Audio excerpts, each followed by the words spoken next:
Ever wondered how Sauron planned to feed his massive army? You might think conquering the Shire was the key, but today we're diving into the math of Mordor to prove that Sauron's greatest enemy wasn't a hobbit, but simple logistics. First, let's look at the demand. At the siege of Minas Tirith alone, Sauron had about 200,000 orcs. These aren't your average soldiers. They're highly active, aggressive creatures. Let's give them a conservative estimate of 3,000 calories a day.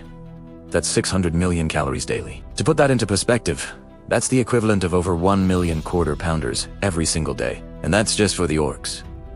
We haven't even factored in the massive caloric needs of trolls or the fell beasts the Nazgûl ride. So, could the Shire provide all this food? The Shire is about 18,000 square miles of lush, fertile land, much like pre-industrial England. It's incredibly productive, famous for its potatoes, grains, and livestock. If Saruman's industrial takeover and the scouring of the Shire is any indication, with enough ruthless efficiency, the Shire could probably produce the raw calories needed. But there's a massive catch. A problem so big it cancels everything else out. Distance. This brings us to the logistical nightmare. The journey from the Shire to Mordor's Black Gate is roughly 1,200 miles. In a world without trains or trucks, how do you move all that food? By wagon, pulled by oxen. And here's the killer problem. The oxen have to eat. An ox pulling a cart of grain will consume that very grain just to keep moving. Historically, the break-even point for this kind of land transport was only about 250 miles. Anything further, and the animals start eating more food than they're actually delivering. By the time a wagon from Hobbiton reached Mordor, the driver and the oxen would have eaten almost the entire cargo.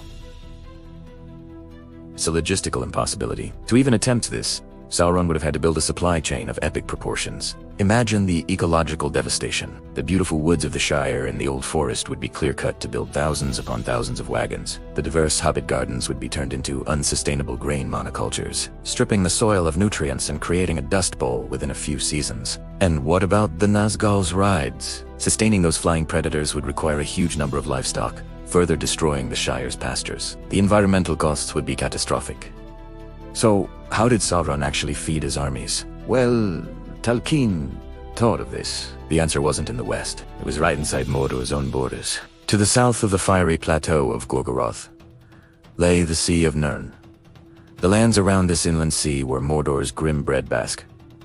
Plantations worked by countless slaves. This internal supply line bypassed the logistical nightmare of long-distance transport. The ecology of Nurn was likely a polluted, miserably place, but it was the only thing stopping the orcs from total starvation. So, if Sauron didn't need the Shire for food, why did he want it?